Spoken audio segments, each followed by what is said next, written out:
Chciałybyśmy zabrać Was na mokradło. Możecie zamknąć oczy, wziąć głęboki oddech i wyobrazić sobie, że idziecie wąską ścieżką pośród pałek wodnych, skrzypów i trzcin, które sięgają ponad Wasze głowy. Jeszcze wyżej są korony ols i karlinowe zarośla. Zza gęstwiny słychać huk miasta. Chcecie przejść przez olszowy las i zobaczyć, co jest z jego drugiej strony. Jesteście pobudzeni wypitą kawą i szybko stawiacie kroki, którym odpowiada chlupot. Bobry spiętrzyły tutaj wodę, stawiając tamę na kanałku. Szorstkie, chmielowe wąsy chwytają się waszych rękawów. Czujecie pełny pęcherz, rozglądacie się wokół, ale czując się bezpiecznie, osłonięte, kucacie, żeby zrobić siusiu. Jest rzeźki poranek i mocz paruje, spływając między grudkami ziemi, wąską stróżką aż do wody. Patrzycie na swoje kolana, na swoje dłonie i czujecie się jak leśne zwierzę, które zostawi po sobie tropy w błocie i ślad zapachu, zanim wyruszy w dalszy trucht. Zastygnięte w tej pozycji, wasze spojrzenie przyciąga najpierw ruch ślimaka, a potem rozwielitki w wodzie. Ich ciała są tak drobne, że chitynowe pancerzyki są przezroczyste. Poprzez powłokę widać wnętrze ciała, ciemną nitkę układu pokarmowego, a ponad nimi mikroskopijne pulsowanie serca. Jest ono tak małe, że nie wiecie, czy to rzeczywisty obraz, czy gra wyobraźni. Uśmiechacie się, myśląc o wypitej kawie i kofeinie, która przepłynęła przez wasze ciało i wpływa teraz na ruch rozwielitek. Wstajecie i ruszacie w dalszą drogę. Waszą ścieżkę przecinają poprzeczne ścieżki bobrów, które zaczynają się i kończą w wodzie. Po olszowym lesie jest tużycowisko i krajobraz się otwiera.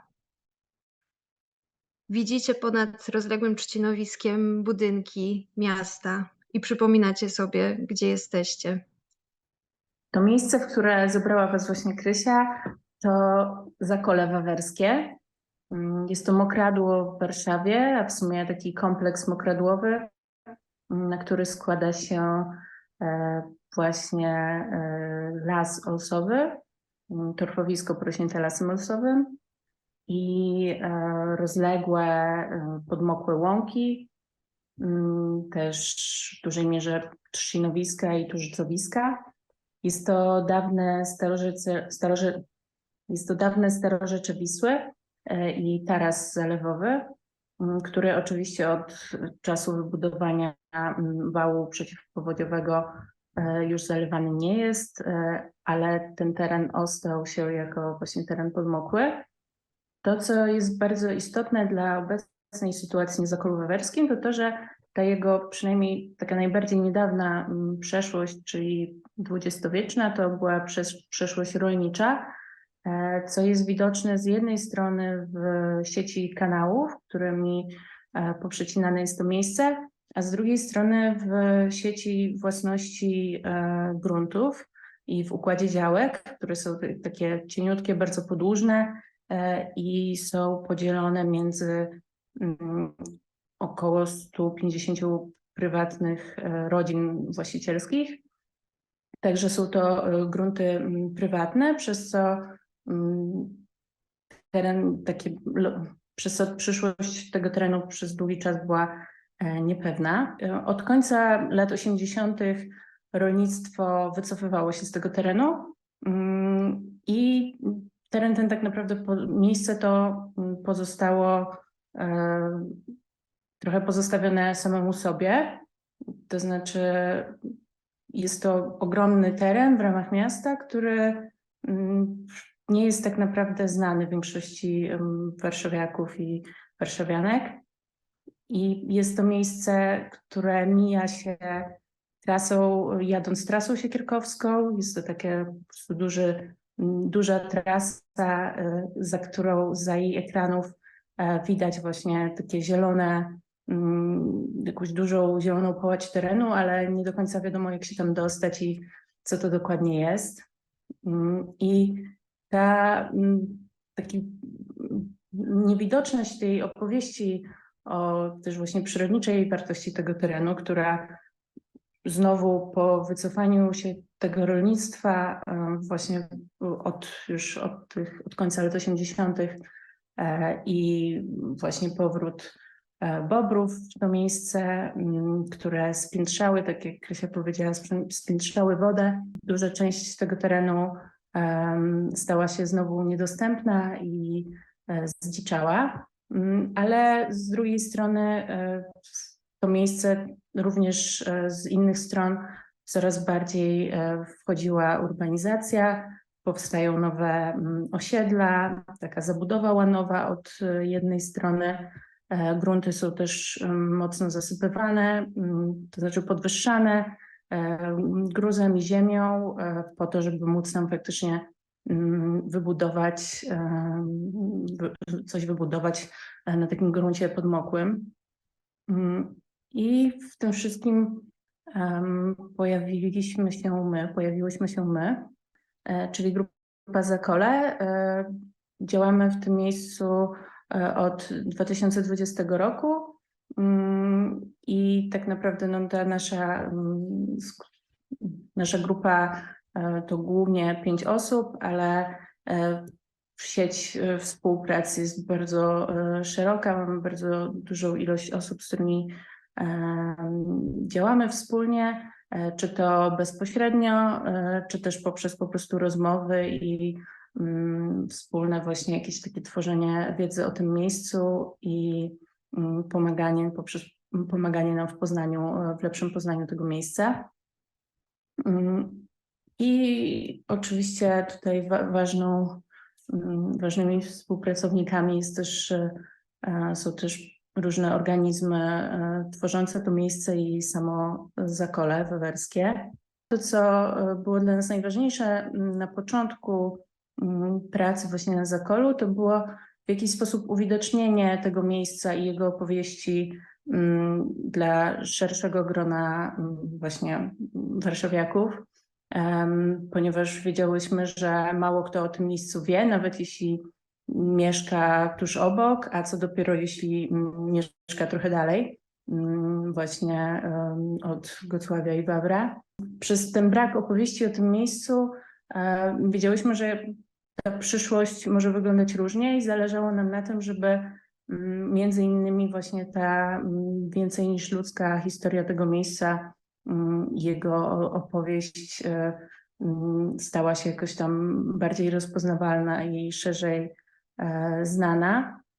I zależało nam też na zsieciowaniu dbającej o to miejsce społeczności, czyli no, nawet nie powiedziałabym, że tylko zainicjowaniu, ale po prostu zebraniu jakiegoś takiego połączeniu tych wszystkich osób, które jakoś o tym miejscu wiedziały i chciały o nie dbać. I właśnie uwidocznienie tego miejsca jakoś na mapie Warszawy. I oczywiście to, co na samym początku, z czym się zetknęłyśmy, to takie pytanie właśnie, jak w ogóle podchodzić do poznawania tak złożonego ekosystemu, jakim jest miejskie mokradło, tak? Bo oprócz tego, że samo mokradło jest przyrodniczo złożonym ekosystemem, no to jest to też mokradło w mieście, w którym działa jeszcze więcej aktorów i aktorek i w którym te splątania są jeszcze intensywniejsze, jest jeszcze więcej interpretacji i wizji tego miejsca. I tak po jakimś czasie pracy, jak mapowałyśmy sobie te nasze działania, to wyszło nam, że jedną z takich bardzo istotnych kategorii, którą wytwarzamy właśnie na Zakolu, to jest wielowiedza. I właśnie jest to ta wiedza jakaś taka, którą tworzymy, jest to ta wiedza o tym miejscu, którą tworzymy właśnie z różnych rejestrów, tak? Jest to zarówno taka wiedza ucieleśniona, jak i wiedza bardziej specjalistyczna, przyrodnicza, jak i po prostu też wiedza zdobywana poprzez wspólne bycie tam i działanie i spędzanie tam czasu. i jakieś takie lokalne zakorzenienia. Istotne pytanie, które zadawałyśmy sobie na początku, to było właśnie jak podchodzić do poznawania tak złożonego, skomplikowanego ekosystemu, jakim jest miejskie mokradło, czyli nie tylko takiego ekosystemu przyrodniczego, ale też społecznego i to w tym poszerzonym rozumieniu tego, co społeczne. Takiego ekosystemu, który też zachęca nas do szukania tych nieoczywistych sposobów jego poznawania. I ta złożoność to jest z jednej strony oczywiście cały kontekst kulturowy bagna, czyli czegoś, co z jednej strony było historycznie w naszym kontekście kulturowym bardzo ważne i było bardzo blisko ludzi, ale zarazem było też zawsze tajemnicze i jest czymś postrzegane jako coś niebezpiecznego. Właśnie taki teren nieoczywisty, nieprzejrzysty. I z czasem coraz bardziej też stał się synonimem czegoś bezwartościowego. Z drugiej strony jest to kontekst właśnie miasta, tak? To miejskie bagno, miejskie mokradło, czyli tych wszystkich wielu różnych aktorów, różnych interesy, różne wizje, interpretacje takiego miejsca. Cały też kontekst mokradeł w kontekście katastrofy klimatycznej i ekologicznej i tego, jak właśnie istotne są takie miejsca w miastach przede wszystkim, ale oczywiście nie tylko, ale też no jest to kwestia adaptacji właśnie i przeciwdziałania zmianom klimatu, ale też miejskiej wyspie ciepła, suszą, powodzią i także ten cały kontekst taki właśnie adaptacyjny. Oczywiście związany z tym też kontekst wodny, kwestii wody i relacji z nią. Też wspomniana już złożoność własności gruntów i ten kontekst rolniczy. No i oczywiście wszystkich okolicznych mieszkańców ludzkich i nieludzkich tego miejsca. Od początku naszego działania na Zakolu było dla nas bardzo jasne, że z jednej strony potrzebujemy wielości różnych metod i różnych działań, żeby przybliżać to miejsce innym, żeby jakoś wprowadzać w nie z uważnością i żeby przede wszystkim zrozumieć zawiłość wszystkich tych połączeń, sieci i zależności wewnątrz Zakola, a także Zakola i nas, mieszkańców mieszkanych miasta. Większość z nas przynależy do środowiska artystycznego, ale też naukowego, a przede wszystkim to, co chyba najważniejsze, wszystkie z nas miały doświadczenie w aktywizmie klimatycznym, działaniu kolektywnym i mając te doświadczenia wniosłyśmy na Zakole kilka lat temu.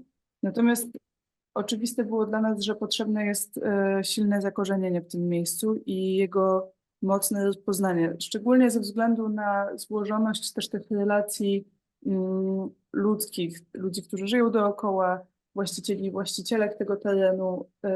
Zdawałyśmy sobie sprawę, że ta sytuacja wymaga dosyć dużej delikatności, a także nie byłyśmy pewne, w jaki sposób będziemy odebrane przez sam ekosystem. Dlatego zanim podjęłyśmy się jakichkolwiek innych działań, spędziłyśmy bardzo dużo czasu, żeby to miejsce rozpoznać i zorientować się w tym, w jaki sposób możemy po nim uważnie nawigować. Czułyśmy też, że potrzebujemy w tym wsparcia, w związku z czym angażowałyśmy od początku dosyć dużo osób, które pochodzą z różnych środowisk, zarówno z tego bardziej naukowego czy przyrodniczego, ale też osób, które mają doświadczenie z ucieleśnianiem wiedzy czy z wprowadzaniem metod bardziej artystycznych i miękkich w takie przestrzenie, a także osób, które bardziej w wymiarze rzeczniczym zajmują się ochroną takich miejsc jak Zakole. W wyniku wielu rozmów doszłyśmy do tego, że potrzebujemy spotkania większej grupy osób, które właśnie te różne punkty widzenia i różne rodzaje wiedzy reprezentują. I od 4 lat posługujemy się takim modelem, który wydaje się dla nas dobrze działać, w którym spotykamy się na warsztaty grupowe na Zakolu, w ramach których wypracowujemy różne metody spacerowego poznawania tego miejsca i te scenariusze spacerowe później realizujemy dla szerszej publiczności, a jednak bardzo, bardzo małych grup, żeby zachować jakąś taką intymność tego spotkania. I zazwyczaj pracujemy w taki sposób, że łączymy się w pary, w których każda osoba reprezentuje właśnie trochę inną perspektywę i w ramach tych par staramy się uwspólniać wiedzę, wychodzić, opuszczać swoje sztywno-eksperckie pozycje i wiedzione tym, co samo miejsce podpowiada, szukać nowych sposobów jego poznawania.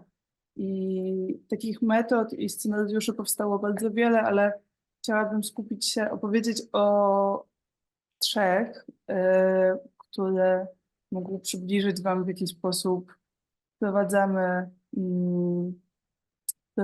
innych w Zakole. Jednym z takich scenariuszy był scenariusz spaceru torfowego, który wytworzyłyśmy razem z botaniczką Pauliną Dzierżą, osobą, która jest bardzo mocno związana i doświadczona też w ochronie ekosystemów mokradłowych, działaczka Centrum Ochrony Mokradeł. I razem z Pauliną wytworzyłyśmy scenariusz, w ramach którego podejmujemy się spacerowania po torfowisku, czyli terenie bardzo trudnym do przejścia. Spacer ten odbywał się w kilku krokach, to znaczy dosłownie kilku krokach bosą stopą, którą wstępowałyśmy w takie baseniki wodne na Zakolu, pod którymi znajdują się pokłady torfu. I w ramach tego bardzo, można powiedzieć, minimalistycznego spaceru próbowałyśmy się zbliżyć do tej materii, która na Zakolu jest niezwykle ważna, czyli materii torfu,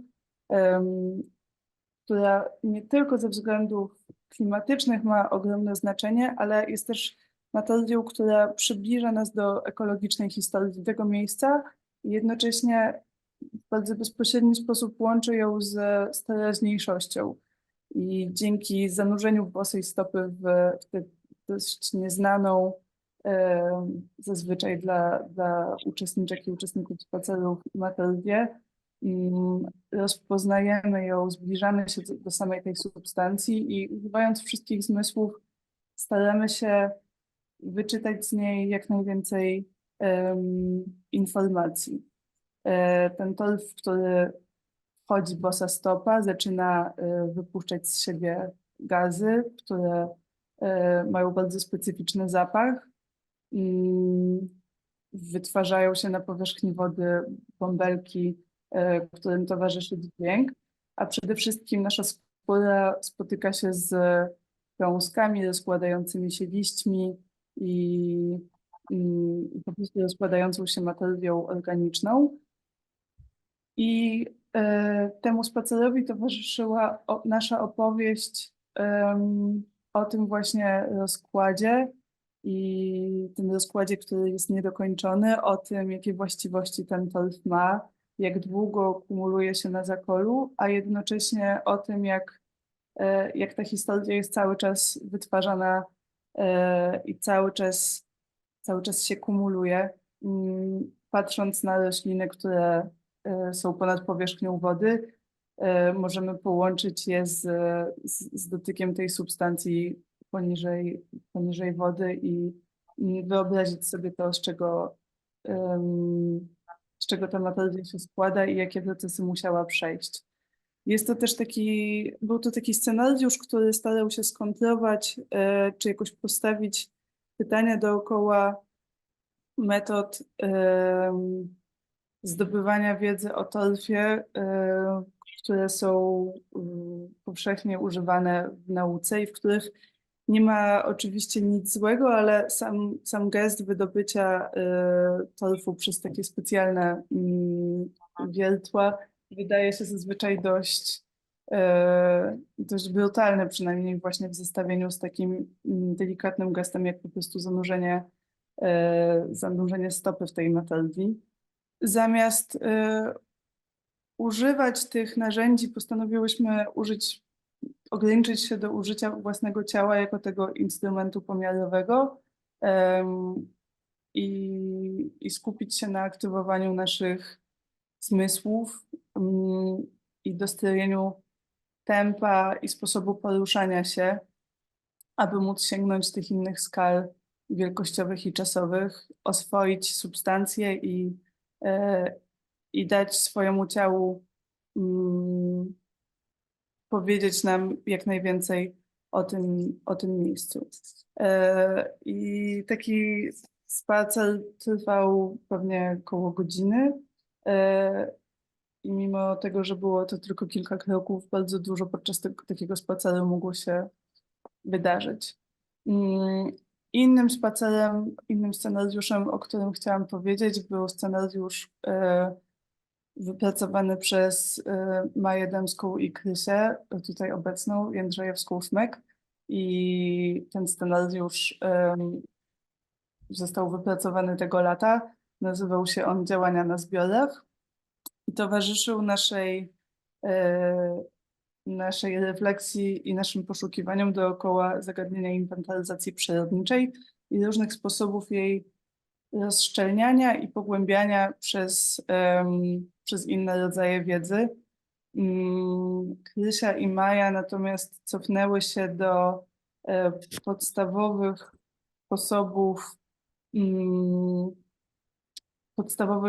sposobów wytwarzania systemów miar, w którym centralnym instrumentem pomiarowym znowu jest ludzkie ciało i to, w jaki sposób odpowiada ono różnym innym jednostkom, które możemy zaobserwować w przyrodzie, ziarenkom, liściom i tak dalej. I właśnie taki własny, indywidualny, osobisty system miar wypracowywałyśmy szukając różnych wielkości na zakolu, które odpowiadają wielkościom różnych części naszego ciała. I w taki sposób każda i każdy z nas wytwarzał taką osobistą inwentaryzację, jednocześnie po prostu dosyć skupiając się na zabawie i jakiejś takiej spontaniczności tego gestu. A przy tym wszystkim oczywiście towarzyszyła nam właśnie refleksja związana z tym, w jaki sposób nauka powstaje, jak dużo jest w niej mimo wszystko umowności i intuicyjności i jakoś przy takiej refleksji myślimy o tym, w jaki sposób nauka jest czymś wspierającym, a nie onieśmielającym. I taka właśnie była taki właśnie spacer towarzyszył tym naszym inwentaryzacyjnym refleksjom. Trzeci scenariusz to scenariusz rozmowy wodnej, którą przeprowadzałyśmy bodajże 2 lata temu, w której szukałyśmy sposobów na facylitowanie wymiany i dawanie sobie feedbacku i wspierania się wzajemnie w poszukiwaniu odpowiedzi na różne pytania, wymieniając różne rodzaje wiedzy, również tej naukowej i bardziej teoretycznej. Podczas warsztatów, w których uczestniczyły właśnie te osoby, które później prowadziły spacery, zbierałyśmy różne obiekty na zakolu, które prowadziły nas do pytań związanych z obecnością wody w tym ekosystemie i zbierałyśmy je na jednym dużym białym prześcieradle i tworząc taki zestaw prowadziłyśmy rozmowę dookoła tych zebranych rzeczy, uschniętych patyków, znalezionych śmieci, różnych muszelek, kamieni i tak dalej. Ja sama mam ze sobą zebrane dzisiaj na spacerze nad rzeką 3 patyki obgryzione przez bobry, które też zawiodły mnie do różnych pytań związanych z tym, jak smakuje łyko i w jaki sposób bobry odczuwają przyjemność. Każda i każdy z nas wnosiły właśnie takie rzeczy, jak te patyki na ten wspólny, w cudzysłowie, stół. I idąc od jednej rzeczy do drugiej, przynosiłyśmy ze sobą pytania czy refleksje i wzajemnie się w tych pytaniach uzupełniałyśmy albo po prostu dawałyśmy sobie odpowiedzi związane z tym, jaką mamy wiedzę, jaką wiedzą dysponujemy i jak możemy nią uzupełnić wiedzę innych osób. I jest to jakaś taka próba budowania innego scenariusza rozmowy, takiego, w którym te pytania są, takiego, który daje przestrzeń dla bezpiecznego stawiania pytań i właśnie nabudowania kolejnych warstw tej naszej wielowiedzy. Jednocześnie jest to moment, w którym pielęgnujemy relacje i współpracę, które trwają już od kilku lat do tych osób, z którymi współpracujemy, jakoś stale staramy się wracać. Daje nam to oczywiście poczucie jakiejś takiej społeczności i takiego stałego myślenia i myślenia o Zakolu i wspólnego bycia na nim. Rzeczą, która po tej rozmowie wodną się wydarzyła, była sucha kąpiel dźwiękowa, taka trochę inny sposób podejścia do tego zagadnienia obecności wody na Zakolu, czysto zmysłowy, w którym również przynosiłyśmy różne znalezione materie, głównie te, które woda już opuściła. Działo się to późnym latem czy wczesną jesienią, w czasie, kiedy woda powoli opuszcza szczególnie tą botaniczną materię. Przynosiłyśmy ją z taką intencją wydawania dźwięków i sprawdzenia, jak brzmi suchość, jak brzmi susza, czy jak brzmi suchość na Zakolu, jak brzmi ta sezonowa zmiana. Głównym celem tej kąpieli dźwiękowej było jednak przede wszystkim to, żeby wzajemnie sprawić sobie jakąś radość i przyjemność, żeby wspólnie też odpocząć na Zakolu, wspólnie się bawić i połączyć połączyć ten bardzo osobisty odbiór tego miejsca z przeżyciem grupowym, w którym leżeliśmy na kocach na ziemi i kilka osób, inne osoby zaś używając właśnie tej przyniesionej materii, posługując się tą przyniesioną suchą materią, wytwarzała dźwięki bliżej i dalej naszych uszu, żeby stworzyć taki krajobraz dźwiękowy, czy uzupełnić ten już istniejący na Zakolu. I żeby zanurzyć się po prostu tylko w tej afektywnej warstwie oddziaływania tego miejsca. Te 3 metody to oczywiście tylko mały wycinek tego, co przez lata na Zakolu zostało wypracowane.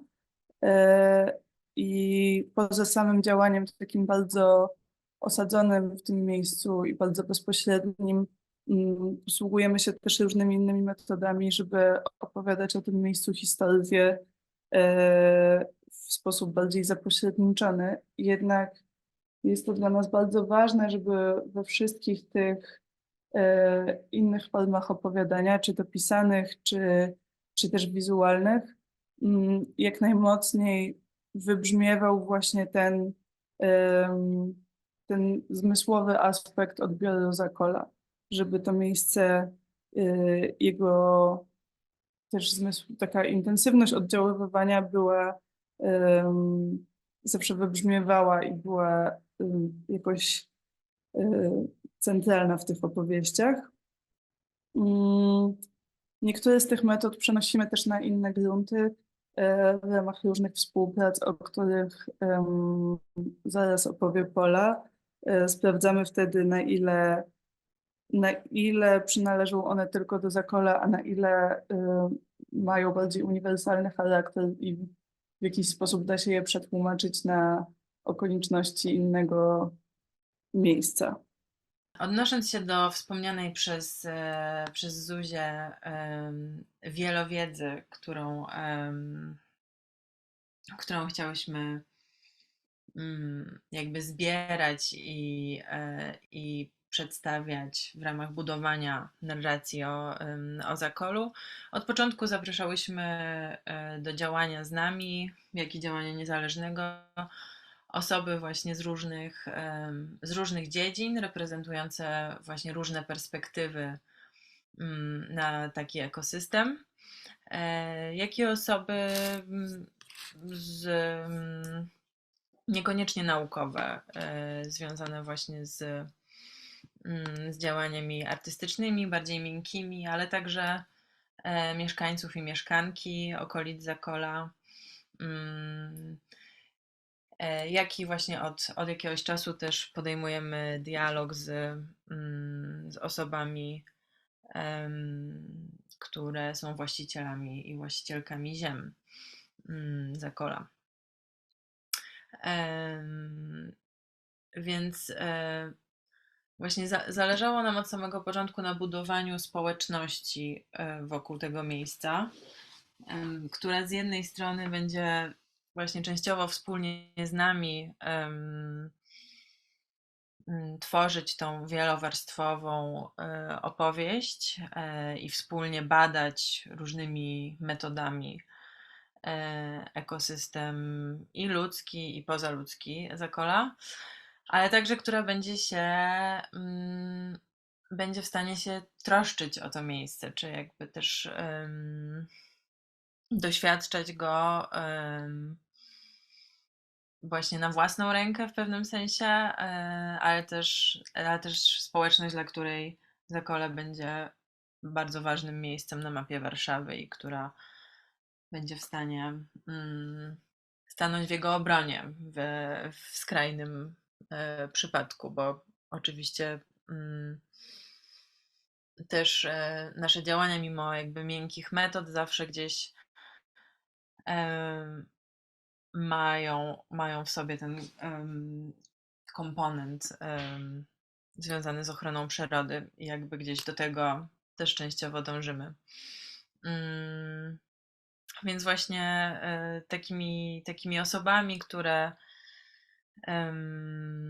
które mają jakby silne połączenie z Zakolem i też właśnie z którymi współpracujemy, są osoby ze środowiska naukowego, z Centrum Ochrony Mokradeł, ale też właśnie studentki i studenci nauk przyrodniczych, którzy właśnie podejmują własne działania na Zakolu, często związane właśnie z ich badaniami na studiach. Jakąś kolejną grupą będą osoby ze środowiska artystycznego, które zapraszamy do prowadzenia spacerów na Zakolu, ale właśnie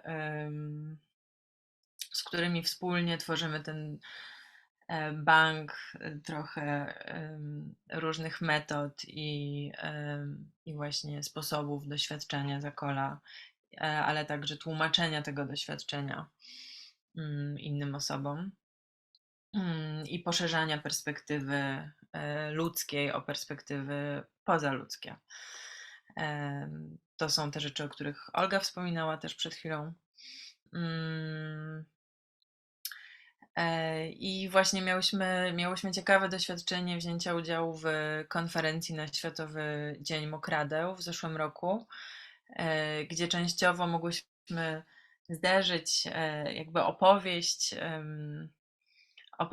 właśnie snutą naszymi własnymi metodami, czy też metodami tej właśnie całej zbiorowości, o której wspomniałam, właśnie z formatem konferencji naukowej gdzie jakby inne wystąpienia były prezentowane przez osoby stricte z akademii. I też właśnie co ciekawe, okazało się, że już po jakimś czasie właśnie pracy nad tym projektem, też włączania tych osób ze środowiska naukowego, rzeczywiście te praktyki, o których opowiadamy, znajdują jakiś oddźwięk w zasadzie nawet w takiej formule, czyli spotkałyśmy się tak naprawdę w sumie ze zrozumieniem, z zaciekawieniem, z chęcią współpracy też. Więc to był też dla nas jakiś taki moment, gdzie rzeczywiście te dwa światy znowu ze sobą gdzieś zagrały i w zasadzie widać, że już myślimy podobnie też o takich miejscach bardzo, bardzo specyficznych, ponieważ też ochrona przyrody w tym wypadku wiąże się z ochroną miejskiego mokradła, czyli ekosystemu, które jest zanieczyszczone działalnością człowieka, jest przez niego przetworzone, więc też jest znacznie bardziej niejednoznaczne niż dzikie mokradła biebrzy na przykład. Jeśli chodzi o społeczność lokalną, czyli właśnie mieszkanki i mieszkańców Wawra, to staramy się też spotykać z nimi w Wawerskim Centrum Kultury, gdzie organizowałyśmy kilka już wydarzeń właśnie o charakterze sąsiedzkim, proponując spacery, ale też odrobinę wiedzy właśnie naukowej poprzez prezentację właśnie o zaprzyjaźnionych osób, jak i dalej proponując też te metody właśnie miękkie, ucieleśnione, o których opowiadałyśmy. Właśnie to, co się wiąże też ze Światowym Dniem Mokradeł i z tą konferencją, jest zawiązanie takiego mocno nieformalnego tworu, który nazywamy Mokrą Koalicją. I właśnie też w ramach Mokrej Koalicji to wystąpienie na Światowym Dniu Mokradeł miało miejsce.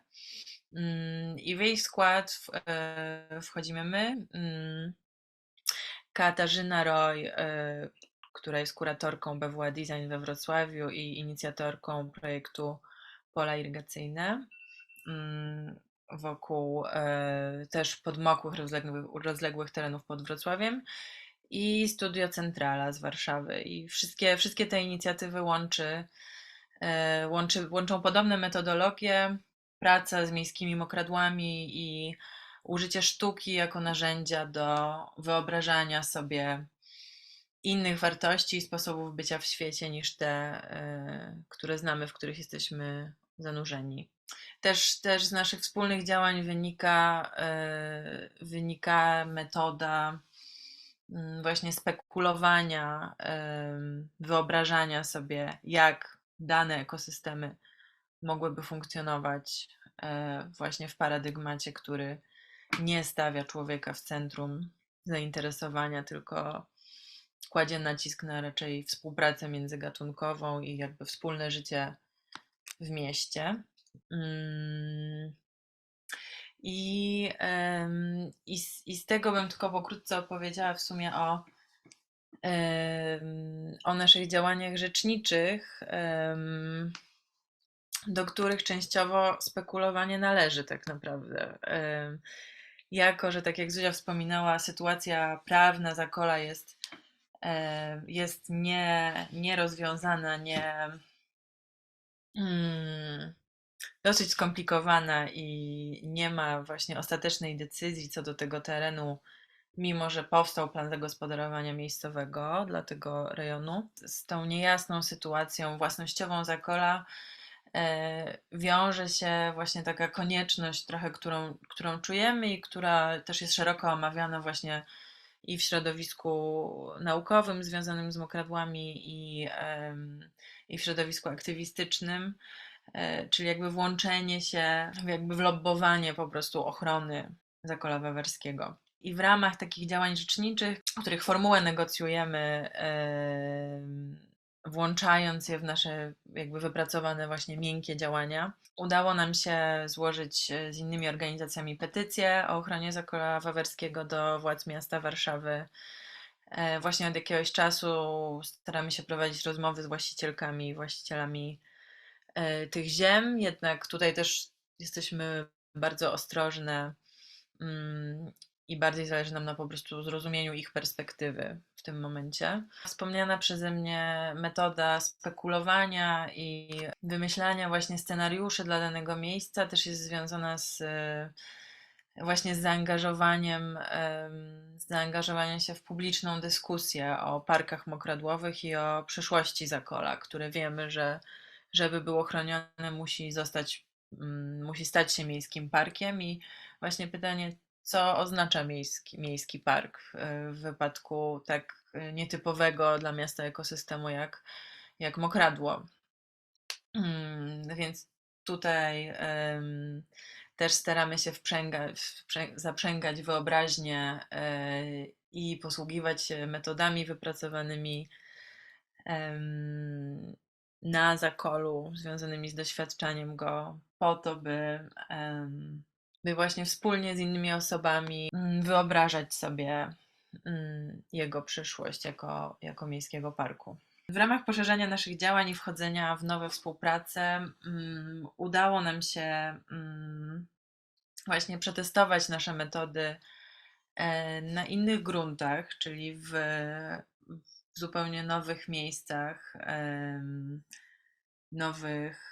czy innych ekosystemach.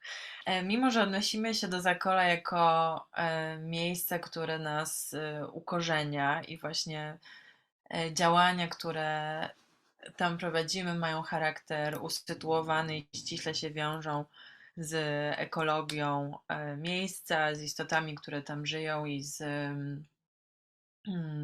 relacjami, które tam występują. To miałyśmy okazję i w sumie szczęście przetestować trochę metody, z którymi pracujemy na Zakolu w innych ekosystemach. Brałyśmy udział w projekcie w Kolonii, który brał na warsztat rzekę Gilbach w Zagłębiu Rury, ciało wodne zdegradowane przez działanie kopalni węgla. Jak i pracowałyśmy ze strumieniem górskim we włoskich Alpach podczas szkoły letniej zaprzyjaźnionego kolektywu. I miałyśmy okazję zbadać właśnie, jakie są punkty wspólne między tymi w sumie ciałami wodnymi akurat w tym wypadku, ale też innymi ekologiami, innymi ekosystemami.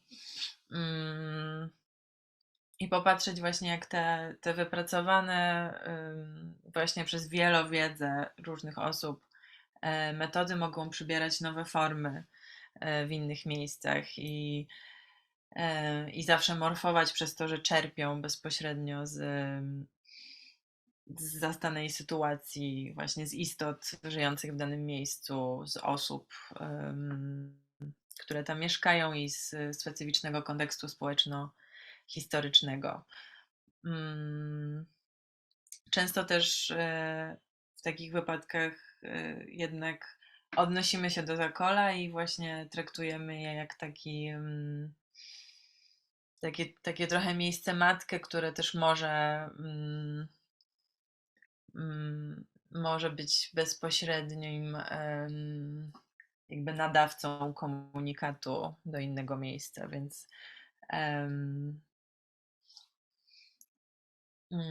więc działania zakolskie czasem sięgają właśnie szeroko i co ciekawe, dla nas te właśnie wypracowane wspólnie metody, przez to, że bazują na uważności, na dane miejsce, na wsłuchaniu się w nie, na właśnie patrzenie poza perspektywą ludzką, rzeczywiście mają szansę zafunkcjonować też w innych ekosystemach. Ta opowieść o Zakolu i opowieść o naszych działaniach tych historia dość zawiła i jest to zawiła historia międzygatunkowych miejskich współzależności, ale też zawiła historia różnych współprac i działania w ramach kolektywu, działania w ramach takiego bagiennego siostrzeństwa, a jednak wykonywania pracy i to pracy, którą traktujemy jako długotrwałą, zakorzenioną, często powolną i dostosowaną do zmian w naszym otoczeniu, a jednocześnie pracą, na którą wpływają projekty, terminy i inne sprawy. Oczywiście jest to też zawiłość perspektyw, zawiłość historii różnych aktorek, aktorów, którzy w tej historii występują. Chciałyśmy Was zachęcić do tego, żeby tą historię Zakola pozgłębiać i z tymi perspektywami się zapoznać. Możecie to zrobić za pomocą naszej strony internetowej zakole.pl, która właśnie tą nieco chaotyczną, zdehierarchizowaną wiedzę stara się dokumentować, archiwizować i opowiadać. Podamy też kilka linków do innych źródeł, z których możecie się dowiedzieć o metodach naszego działania. I oczywiście zapraszamy Was do odwiedzania Zakola, a także odwiedzania i eksplorowania innych wodnych ekosystemów, jakie macie dookoła siebie.